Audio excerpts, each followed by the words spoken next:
हाय मैत्रिणींनो, रुचिरे खवय्यामध्ये तुमचं मनापासून स्वागत।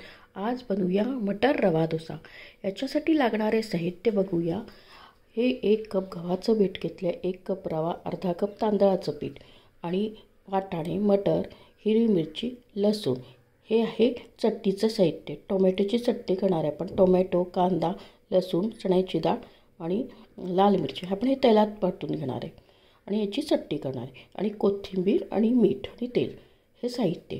आता आपण वाटाणे, कोथिंबीर, हिरवी मिरची, लसूण हे चारही आपण वाटून घेणार आहे। आता आपण मिक्सरच्या भांड्यामध्ये वाटाणे, हिरवी मिरची आणि लसूण आणि कोथिंबीर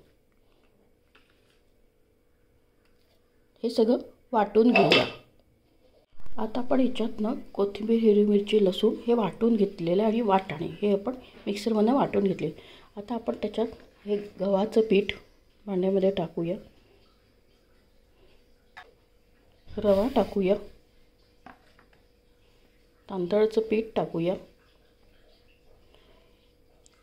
1 वाटी गव्हाचं पीठ, 1 वाटी रवा आणि अर्धा वाटी तांदळाचं पीठ आणि हे आपण वाटून घेतले होते कोथिंबीर, वाटाणे, हिरवी मिरची, लसूण हे याच्यात टाकून घेऊया। चवीप्रमाणे मीठ टाकूया। मीठ टाकलं। आता आपण आणखी त्याच्यात पाणी टाकून त्याच्यात आणखी आपण पाणी टाकू। एकदम पातळ व्हायला पाहिजे आपल्याला रवाचं डोसा करायचा, तर एकदम पातळ अजून पाणी टाकू। आता आपल्या आपण आता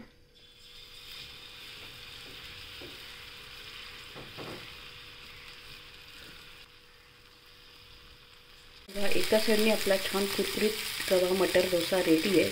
आता आपण तो प्लेटमध्ये काढून घेऊया। आता आपण चटणी तयार करून घेऊया। चटणीसाठी लागणारे साहित्य चण्याची डाळ, लसूण, कांदा, टोमॅटो आणि लाल मिरची हे आपण तेल तापत ठेवले त्याच्यात टाकूया।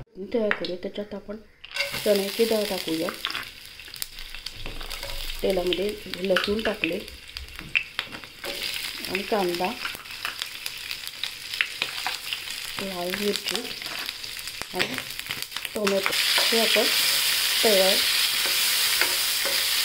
तेलात परतून घेऊया।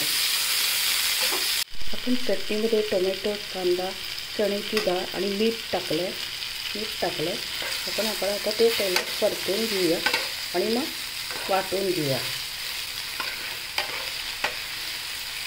हे सगळं तेलात परतून घ्यायचं। मीठ पण टाकलं। 2 मिनिटं आपण आता त्याला तेलात परतून घेऊया। कुरकुरीत मटर रवा डोसा प्लेटमध्ये आपण काढला आहे।